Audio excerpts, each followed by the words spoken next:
him some reps, and then I think the preseason that he had the concussion there, he never really got back on the floor again really after that. And because of our limited practice time, we cannot get him to play this first month. We're just trying to help him in his condition, some experience playing. And I think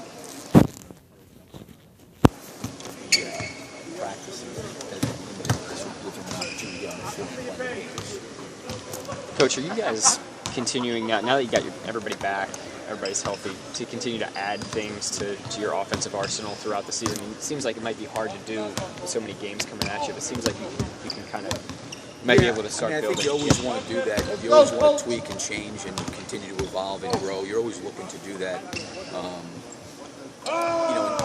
Teams will guard you differently, and you want to add counters and you want to create different things and maybe give them another alternative, another option. So hopefully, as the year goes on, we continue to add and continue to tweak and change. We always ask you how much you guys are implementing on offense, but as far as defense, how much have you felt like you guys have grown and you've been able to teach them over the last week or so? I think they're getting more comfortable. I think it's probably the best word I can say. They're getting more comfortable in what we're doing, what we're trying to do, and so much the defense to me, and any really good defense team, it's all predicated on communication. Because there's going to be some times where your coverages get blown, and you got to be able to communicate and verbally work through that. There's going to be times in transition where you're coming back and you're not matched up correctly. You got to be able to communicate and work through it. So I think the first point for me is in being a really good defensive team is you got to be able to communicate. But they got to be able to communicate knowing what they're talking about doing, and I think we're getting more comfortable in doing those things. Having coached him, does it surprise you that Horford is a viable three-point threat for them now? He's really worked hard. It was amazing. When I had him his freshman year, he was very, very limited offensively. He was pretty much just a right jump hook guy. That was it. Sophomore year, he started to develop his left hand, and then he started, by the time he was a junior, he was stepping away, shooting 15, 18 feet. So I'm not surprised that he stretched his range out to there, because he's one of those guys I think always adds different things to his game every year, and he's one of those guys that always improves. Over the last week or so, you've had Dirk, Chandler Parsons, Gordon Hayward, guys you have to track in transition at the three-point line. Is that good experience heading into a contest like tonight against Horford? Yeah, I mean, he's unique. He's unique, and he's really, really special. I think the thing that's so impressive about him is I think he understands spacing, and he understands what he himself on the floor does for his teammates, because he deserves so much attention. This is not a guy that's getting 25 points a night. He's scoring a little bit more than 10.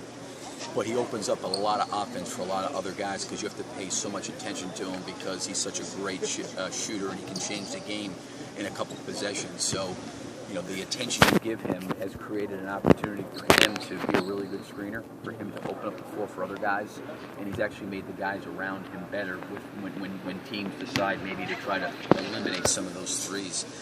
They're getting it in other ways. And for example, a guy like Horford now is getting more. Millsap's getting more. We're getting more because of a guy like Horford. Has it been weird for you to go coach now against guys like Horford who you had in college? Yeah, it's kind of I said this I think it was the first game we played against San Antonio. Matt Bonner was there. So, you just, like I saw Joe Kim and, see Al tonight. These guys have gotten so much older. I had them when they were 18, 19 years old. And, it's just for me just to see how much they've grown and what kind of careers they've had and how they've been able to stick in the league for a long period of time. Really, really pleased and happy for those guys. And a guy like Al just surprised you, I assume that he's... No. I said this to those guys about Noah too. People can evaluate Al on the court, his game and how it's evolved.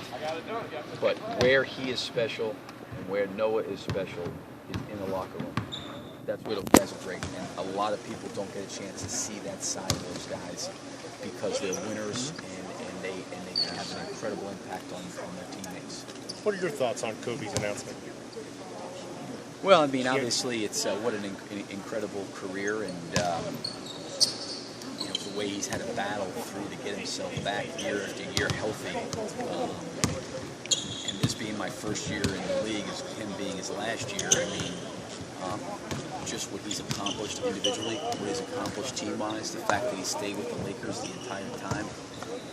His competitiveness, I think his focus and drive every day to be the best he can be and for his team to be the best. I mean, those things really stand out. But certainly the last several years with what he's had to battle with his health, been remarkable that he's been able to get off the mat and keep battling and try to get himself on his face. So I'm sure, like all of us, you get to a place where you know it's time, and he probably feels this is the best time.